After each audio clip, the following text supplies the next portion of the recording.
Hi, I need you to help me. No, I'm not asking for money. So, the last few months I have been following politics. I don't like politics. And I know many of you also don't like politics. And I know many of you feel like there's no point in voting, that your vote doesn't matter. I'm going to tell you right now, politics is extremely important. The people who are in control don't want you to vote, and they're happy that you're giving up. Because the more of you that gives up, the easier it is for them to control the outcome of the election and control the politicians. And then they'll have ultimate authority in this country. This nation will become a totalitarian dictatorship. But that's not what I wanted to talk about. I want to talk about January 6th, and I want to ask your thoughts. So, first of all, we've seen the videos. At least I assume you have. I have seen a few different videos, including some where they were inside and doing stupid stuff inside the Capitol building. And I've heard the allegations, just like you, that Donald Trump could have stopped it. I don't know at what point he became aware. Was it during his speech at the Ellipse? Was it after the speech? And if so, was it immediately after? Was he immediately advised, hey, by the way, your minions are rioting at the Capitol building? All I know is that from the time that he was informed until he received a lot of pressure from people within his family and his circle of friends and advisors, including Mark Meadows and Ivanka, and some others, I think Don Jr. too. They were all telling him, you got to put out a statement to tell everybody to go home. And so at 4:30 or so, that's what he did. Now, he didn't do it earlier than that. He didn't do it at the point when the rioters were invading the Capitol building. And that is a point of concern. But again, I don't know at what point he knew what was going on. I know that at the point that Ashley Babbitt was shot and died, he had not sent out his message yet, but he knew what was going on at that point. So today I watched a speech given, I think in the House, by a Republican who apparently was tasked with investigating the results of the January 6th Select Committee investigation, in which Liz Cheney, Mr. Kinzinger, I think it is, and were the only two Republicans, because all the other Republicans refused to participate. So the rest of it was Democrats, as I understand it, and that their results pointed to the fact that this was orchestrated by Trump and his people. And indeed, if you watch the videos, you see that Alex Jones was there, and Roger Stone, who is like a Roy Kahn without a law degree. In other words, a very unethical Machiavellian person who will say and do anything to pretty much to get what he wants. And several other people, Rudy Giuliano, and there were some religious figures, and a lot of different people were giving speeches at different times. Sometimes they were preaching peace, sometimes they were preaching not so peaceful things. And this presentation that was given by this Republican in front of the Congress on his progress with his subcommittee investigating not just the January 6th investigation by the Select Committee, but also the Department of Defense's Inspector General's report about why the National Guard arrived so late, which was after 5 o'clock, despite the fact that they were 2 miles away, less than 2 miles away. So he explained that every time a committee does an investigation, they are required to keep all of the evidence that they have. And that when he went to collect that evidence to review it himself, it was not all there. He discovered that some parts of it had been sent to other parts of the government, which shouldn't have happened. They should have received a copy maybe, but they shouldn't have been given the original material.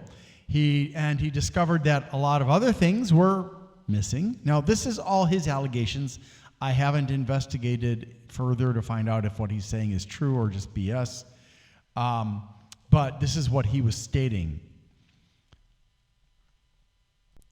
And he said that when he asked the committee members where all the missing materials were, they said, I don't know. And he and his team had to, or his subcommittee, had to hunt them down. And eventually found them. And he stated that, and he did not state what percentage of the materials fit this category, but he stated that some of the materials may have been misplaced because it didn't support the results that were arrived at by the special committee or the select committee. But he did not make it at all apparent what percentage of the missing materials and the non-missing materials did not support their report on January 6th. Now, I'm going to sidestep from that for just a second. There was a separate video in which a couple of people were talking. I believe they were Republicans. I've watched so much material.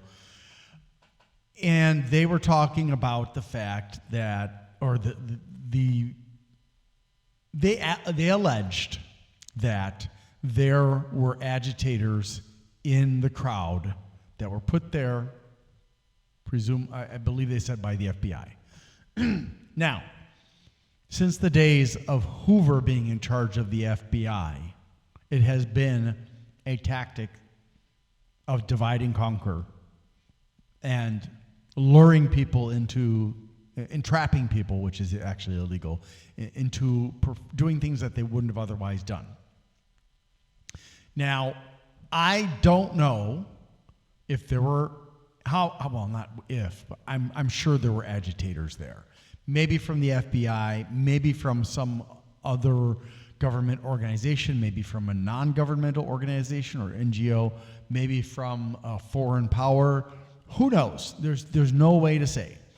But these people that were talking about this stated that there were maybe 100 of these agitators there, and that they are the reason that the protesters became rioters, that they were instigating things to move it forward. I don't know. If you have any information on that, and I mean concrete information, please. I'm providing allegations. I'm looking for facts, that support these statements. And so if you provide your own opinion, then it's not really helping any of us that want to get to the bottom of this. And I want to get to the bottom of it. Okay, so he said that in the course of the investigation, they ended up looking at the Department of Defense's Inspector General's report, where they had investigated what had happened with the National Guard, like I said before, because the National Guard showed up after 5 o'clock. And so now we have to look at the role of Ryan McCarthy. Ryan D. McCarthy was at that time the Secretary of the Army. He was under Mark Esper, who was the Secretary of Defense, who reports directly to who was reporting at the time directly to Trump. Now, you have to understand that the National Guard for D.C. report to Trump directly. The Major General, or whoever the commander is of the D.C. National Guard, reports directly to Trump. Under normal circumstances, Trump is the only one who can call the National Guard in for help. But the president also has the power to give authority to a subordinate to do that. And according to this Republican giving this report on the floor of the House, 3 days before January 6th, Trump reportedly contacted a general whose name I've forgotten. It's apparently this is a general who doesn't like Trump. It was an odd name. That's why I can't remember. It's like Emmy or something like that. And told him that he wanted that there would be the National Guard on the ready to ensure safety on January 6th. And so the National Guard were stationed 2 miles away, or a little bit less than 2 miles away, with full riot gear, buses ready to transport them to wherever they needed to go. And Trump had told this general, the general had told the Secretary of Defense. The Secretary of Defense told the Secretary of the Army, Ryan McCarthy. And at some point, according to this Republican again, Ryan, and I cannot find out what Ryan's political affiliation is, that has been scrubbed from the internet as far as I can tell. But he has worked for Lockheed Martin. He has worked for HSBC, which was protected by the U.S. government from because they were too big to fail, even though they had broken lots of laws here. And he had also worked in Congress, and then of course he was the assistant secretary to the Army, and then he was the secretary to the Army. So apparently Ryan called Major General Walker, who was in charge of the D.C. National Guard at the time, and told him to ready the National Guard, and that, now I'm talking about, this was in the, maybe not the same day, maybe before the 6th, but they were to be ready in the morning of January 6th, ready to go to maintain safety. And that if anybody called to activate or deactivate the National Guard or whatever, he could not take orders from them. And specifically, this Republican alleged that Ryan McCarthy, and supposedly this is from court documents, that Ryan McCarthy specifically told General Walker, if the Secretary of Defense, who was Ryan's boss, calls and tells you to mobilize or whatever, you can't do it without my authorization. If the president calls, you cannot do it without my authorization. Now, this doesn't make any sense to me because he's subordinate, and he certainly can't countermand the president as the commander-in-chief of the military. So this was very peculiar to me. And apparently around 2:30, the Capitol Police put out the call for help. This was around the time that the shooting started. And so the message reached the Secretary of Defense, and at around a little bit after 3 o'clock, he called McCarthy and said, send the National Guard right now. McCarthy said, okay, but he did not. And he claimed, when he was asked, that he had been forming a CONOP, or concept of operations, although there was already a standing CONOP for situations. And in fact, he had previously deployed the National Guard, and they had been deployed by other people as well in D.C. on other occasions. So there was no need for him to create a con-op, and certainly since he was likely advised 1, 2, or 3 days before, he would have made a con-op already. And somebody called him up and said, hey, we need the National Guard. He said, I know, I'm working on the con-op. And he was called again, I believe it was at 4 o'clock by the Secretary of Defense and instructed to send the National Guard. And he said he would, he did not. And at 4:30, he supposedly contacted the Secretary of Defense and said, I've got my con-op ready. Is it approved? And the Secretary of Defense said yes. And so he didn't send the National Guard until after 5. By which time, things had pretty much stopped. Because, number one, at 4:30-ish, Trump had made his statement on Twitter saying, go home, be safe. Yes, the election was stolen, but go home. Which, it's kind of like saying, do it, but don't do it, kind of thing.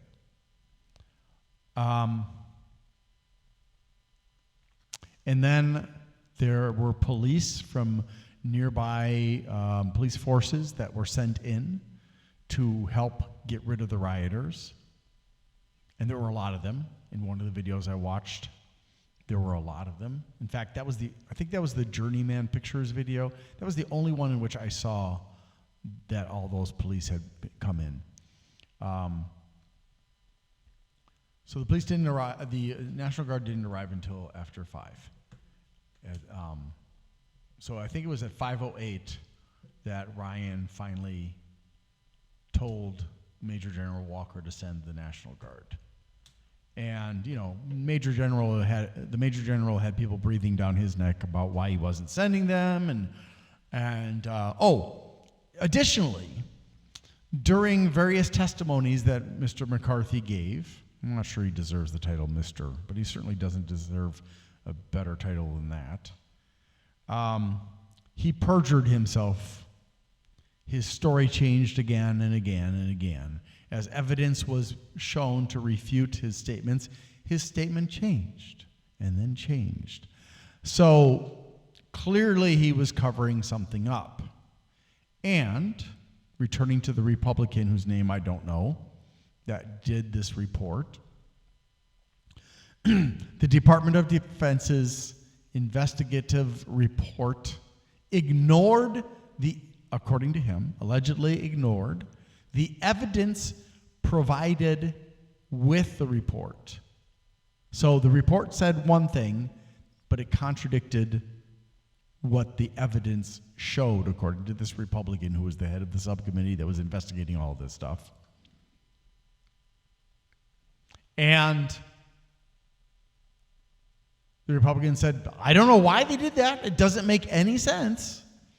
And he was kind of implying that these 3 things, the January 6th committee results, the Inspector General's results, and Ryan McCarthy's behavior were all connected. Now again, Ryan worked for Lockheed Martin and HSBC. He had been an Army Ranger from the late 90s to around 2001. He'd worked for Congress. And he currently is working at a university as an expert. So I found out that Ryan's parents are Republicans. And it was hard to find that information because even though normally on Wikipedia, they'll always tell you who the parents are, Wikipedia doesn't have that. The Department of Defense's biography of his is very minimal and is even less informative than the Wikipedia page for Ryan D. McCarthy. But I did manage to find a document where he called out the names of his parents and his sister. So his mom and dad are David and Kathleen, and his sister is Shannon. He also has a brother whose name I don't recall. But I was unable to find further information about the family. But I wasn't going to spend too much time on it. So, does anybody know, is Ryan McCarthy an independent, a Republican, a Democrat, a socialist, a communist, a green, a libertarian, or something else? Does anybody know why the Department of Defense and Office of the Inspector General was protecting him and other members of the Department of Defense with their report that supposedly was false? Was that connected to the January 6th Select Committee's results? Was there any relationship between the committee and Mr. McCarthy, the committee and the Department of Defense Inspector General's office? Are they all separate? What's going on? If you have actual information about this, it would be really helpful to know, because there's a lot of really weird stuff that I've been coming across. I've heard Trump say some very bizarre things. I've heard J.D. Vance saying some very bizarre things. I haven't heard Kamala say anything bizarre. Sometimes she's kind of vague, kind of political in her answers, which politicians do. I have seen a lot of very unified stonewalling by the Republicans, including when a bipartisan committee tried to get a law passed for immigration reform, and Trump stopped it. There's a lot going on. Kinzinger and Cheney were pushed out of Congress by Trump and his minions because they actually joined the Select Committee when all the other Republicans refused. But there's a lot of weirdness, a lot of obviously conflicting stories from different parties. Now, I just want to throw something else out here. Several days ago, I believe it was last week, I was looking at some information from Jill Stein, and apparently she and her Veep, whose name is Butch Ware. Butch is his nickname. His real name is Rudolph. He's a professor. Had gone to a debate and were refused entry and were handcuffed for 8 hours. Now, I assume that the debate was private. You had to, if you were going to be in the debate, you would have had to have been able to have proof that you were invited to debate. But to be handcuffed for 8 hours? I don't know about that. And the other thing is that when Jill Stein was registering to be put on the ballot in Nevada, the Secretary of State, and it's the job of the Secretary of State to handle this kind of stuff, sent her the wrong application. And so when she found out it was the wrong application, she got the correct one, sent that in. And then when she asked for the petition so she could get the signatures that are required, and there are a lot of signatures required, the Secretary of State sent her the wrong petition. So she sued, of course, which is exactly what I would have done as well, because clearly this was interference by the Republican secretary. And a lower court decided in her favor, but it went to the Supreme Court of Nevada, and the Supreme Court of Nevada said, nope, you can't be on the ballot, Jill Stein. So even though there's clear election interference and the people who were behind the election interference were not the Republicans, they were the Democrats. This is the party that always says, oh, we're for democracy, but here, the truth is both the Republicans and the Democrats for a very long time, for decades that I'm aware of, since I was in my 20s, and I'm 57 now, have suppressed most of the other parties, which is why a lot of people don't know there are other candidates. I mean, I was talking to my son's podiatrist yesterday, and he didn't know there were other candidates, and he's just 2 years younger than me. So, like, there's Green Party, Jill Stein. There's a Libertarian.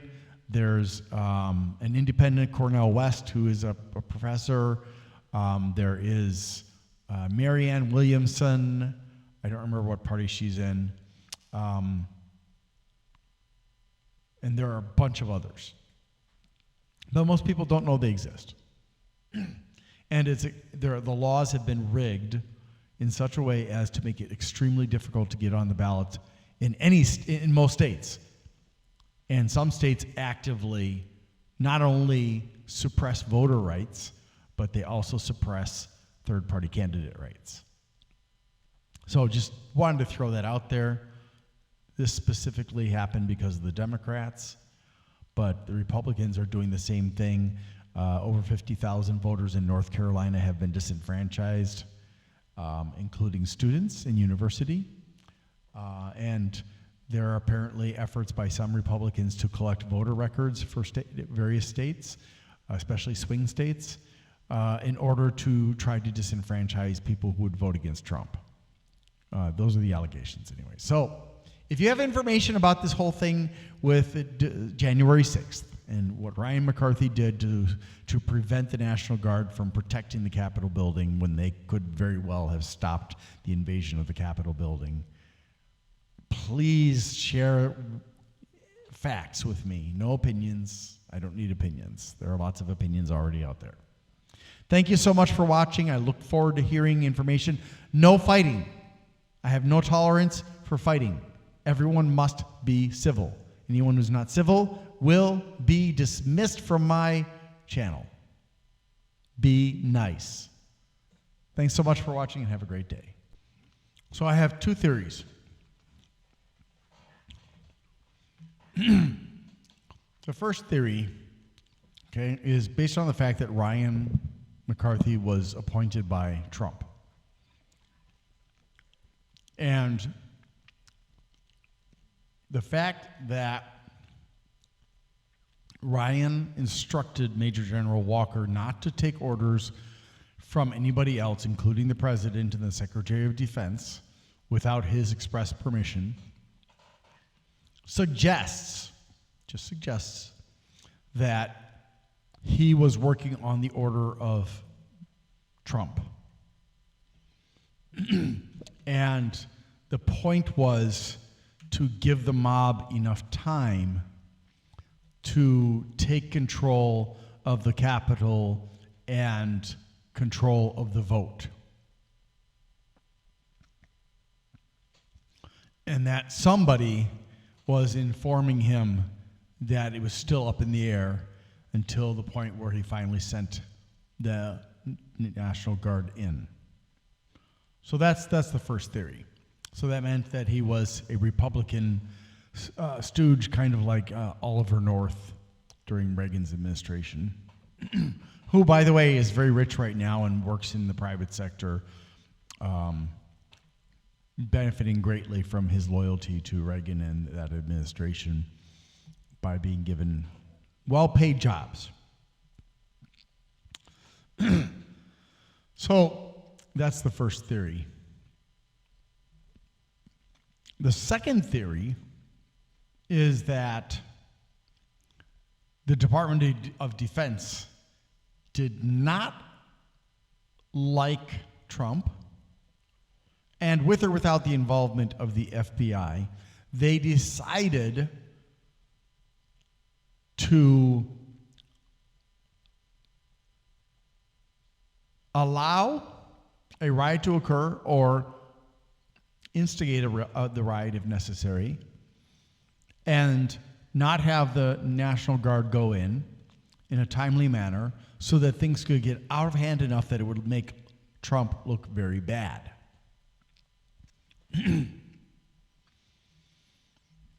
Which is also a feasible theory, and the reason that McCarthy had told Walker not to accept orders from Trump or Esper, the Secretary of Defense, was, in the first theory, was because he was taking the blame on himself to protect Trump and Esper. In the second theory, he didn't want them interfering. So he made it impossible for Walker to move without his say-so. Although I personally feel that either Esper or Trump could have overridden that command since they outrank him. Yeah. Now, related to these two theories, we can look at several things. But we can look at whether Pelosi was culpable. We can look at whether Trump was culpable. We can look at the statements that have been made by Trump and various other politicians regarding who was ultimately responsible for sending in the D.C. National Guard, which, as we understand now, was something that only people that either Trump or people that he had assigned the authority to do could have done. So Pelosi could have maybe called. Also, there is the fact that Trump has claimed that he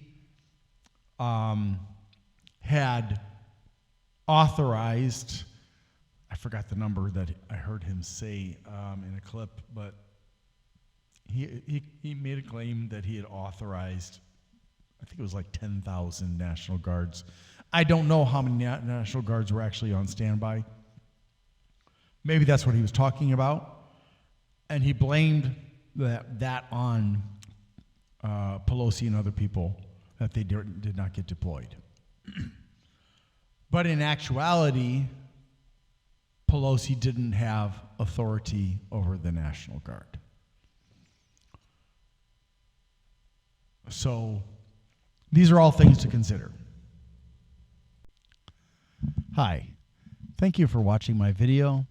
And I hate doing this, but things have gotten pretty sketchy with my employer. And without going into all the details, which I have covered at other times, at least in part, I need some financial assistance. If you have the opportunity to do so, that's great. If you don't, even if you can just put in a word of support in the comments, that helps. To have even just that is good. But financially, I need to be able to carry on doing what I'm doing with these channels.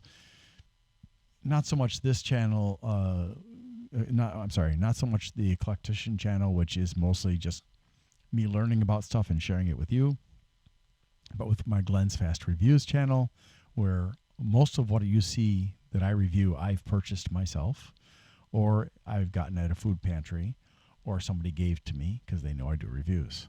But I have invested huge amounts of money in it. And at this point, with a little over 1,800 viewers, I'm earning maybe $125 a month, which doesn't cover the cost of what I've done, let alone the ongoing cost. And then even worse than that is my third channel that's the PC Expert Amateur, which I've invested a large sum of money that I should have been saving for my retirement,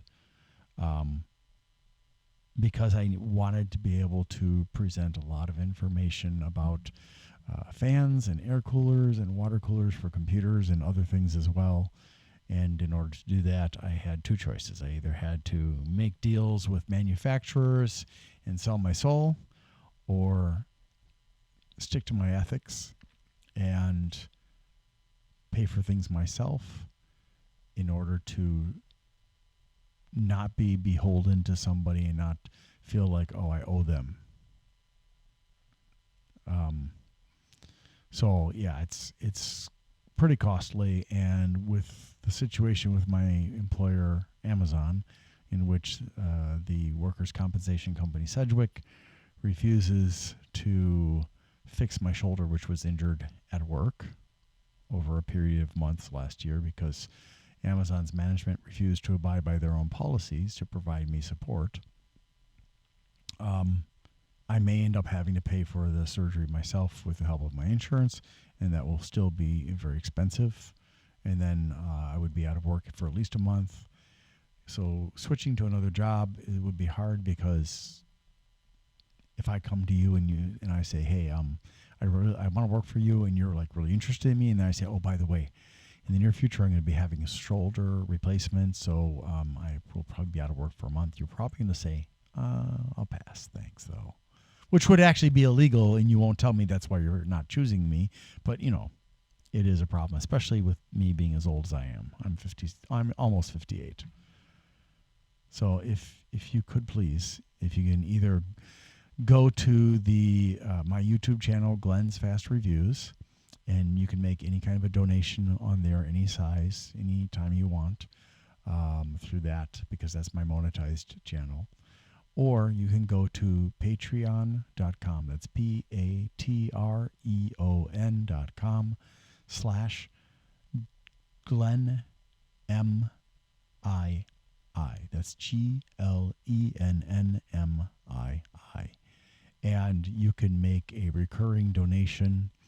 The smallest one I have on there right now is $10. If that's too big for you to give on a monthly basis, let me know. I can always add a smaller one than that. I just need to know. But again, if you are financially strapped, please don't send me money. I don't want somebody else getting into trouble financially just to help me. That would weigh very heavily on my conscience. So, thanks again for watching this video, and let's make the world a better place.